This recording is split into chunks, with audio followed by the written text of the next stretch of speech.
भारत में एक ऐसा रेलवे स्टेशन है जहां आज भी टिकट खिड़की खुलती है, घड़ी सही समय दिखाती है, लाउडस्पीकर अनाउंसमेंट करता है, लेकिन जो ट्रेन वहां से रवाना होती है वो कभी लौट कर नहीं आती।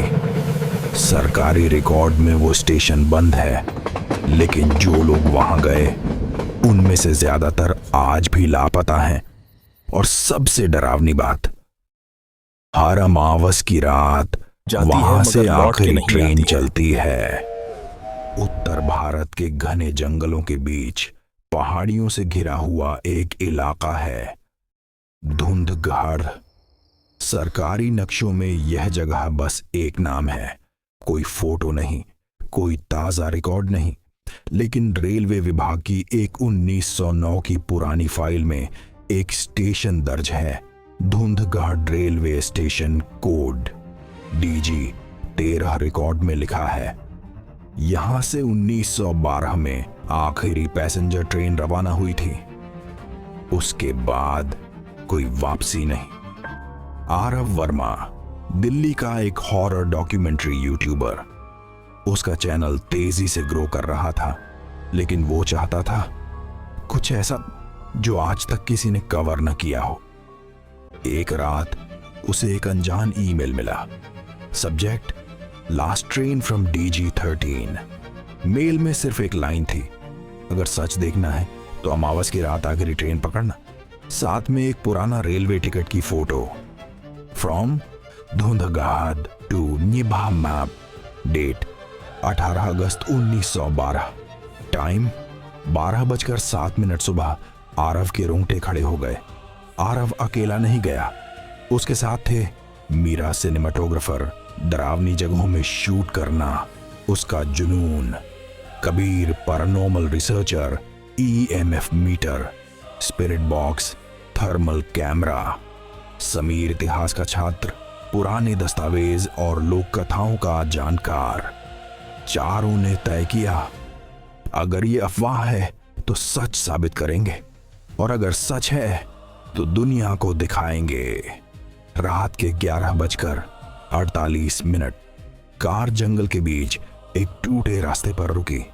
सामने कोहरे में डूबा हुआ एक पुराना station, Dhundhgarh railway station. Station board आधा टूटा हुआ था, लेकिन अजीब बात, बोर्ड पर नई सफेद पेंटिंग से नाम लिखा था, जैसे किसी ने हाल ही में रंग किया हो। मीरा ने कैमरा ऑन किया। आरिस ऑन अचानक, यात्रीगण कृपया ध्यान दें। लाउडस्पीकर की आवाज गूंजी, लेकिन स्टेशन पर उनके सिवा कोई नहीं था। स्टेशन की दीवार पर लगी घड़ी 12:07 सुबह। समीर ने नोट किया, पुरानी फाइल में भी यही समय लिखा है। कबीर का EMF मीटर अचानक तेजी से बीप करने लगा। Beep beep beep. मीरा ने फुसफुसाकर कहा, आरव, प्लेटफॉर्म नंबर 2 देखो। वहां कोहरे के बीच कुछ लोग खड़े थे, लेकिन उनके पैर जमीन को छू ही नहीं रहे थे। Clang, clang. रेल की आवाज। धीरे धीरे एक भाप से भरी पुरानी ट्रेन स्टेशन में दाखिल हुई। डिब्बे जंग लगे थे, खिड़कियों के पीछे चेहरे, बेजान खाली आंखें। ड्राइवर की सीट पर बैठा आदमी बिना सिर का था। लाउडस्पीकर बोला, जी 13 से प्रस्थान करने वाली आखिरी ट्रेन अपने अंतिम सफर के लिए तैयार है। दरवाजे अपने आप खुल गए। समीर ने कांपती आवाज में कहा, 1912 में इस ट्रेन में 147 यात्री थे और सब लापता घोषित हुए। मीरा का कैमरा अचानक ग्लिच करने लगा।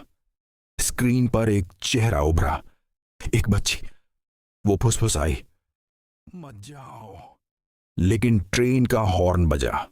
आरव ने फैसला किया, अगर आधी सच्चाई दिखाएंगे तो पूरी दुनिया को झूठ लगेगा। चारों ट्रेन में चढ़ गए। दरवाजा बंद। जैसे ही ट्रेन चली, बाहर का अंधेरा गाढ़ा होता गया। घड़ियां घूमने लगीं, मोबाइल बंद। खिड़की के बाहर कोई पेड़ नहीं, कोई आसमान नहीं, सिर्फ चीखें। डिब्बे में बैठे यात्री धीरे धीरे धुंध में बदलने लगे। एक बूढ़ा आदमी बोला, हमने स्टेशन छोड़ दिया था पर मंजिल कभी आई ही नहीं। समीर को एक पुराना अखबार दिखा। हेडलाइन 1912, धुंधगढ़ में जहरीली गैस रिसाव, रेलवे की लापरवाही।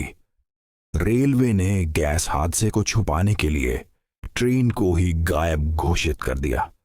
यात्रियों को मृत मानने से इनकार। आत्माओं को कभी मुक्ति नहीं मिली। कबीर बोला, ये ट्रेन एक चलती हुई कब्र है। ट्रेन अचानक रुक गई। अंधेरे में एक रोशनी, वही बच्ची। उसने आरफ का हाथ पकड़ा। अगर सच दुनिया तक पहुंच गया तो हम आजाद हो जाएंगे। मीरा का कैमरा फिर से चालू हुआ। ग्रीशॉन पूरा डिब्बा उजाले से भर गया। आत्माएं रोने लगीं। लाउडस्पीकर चीखा, सच दिखाया गया, यात्रा समाप्त। एक जोरदार झटका। सुबह की धूप। आरफ की आंख खुली। वो प्लेटफॉर्म पर पड़ा था। सुबह हो चुकी थी। स्टेशन खंडहर। कोई ट्रेन नहीं, लेकिन कैमरा रिकॉर्डिंग मौजूद थी। वीडियो अपलोड हुआ। 10 मिलियन व्यूज। सरकार ने जांच बिठाई। धुंधगढ़ हादसे को आधिकारिक रूप से स्वीकार किया गया। रेलवे ने आत्माओं के लिए स्मृति स्थल बनवाया। उसके बाद आखिरी ट्रेन कभी नहीं चली, लेकिन हर अमावस की रात, अगर आप ध्यान से सुने, एक हॉर्न आज भी गूंजता है। सच देर से मिलता है, लेकिन मिलता जरूर है।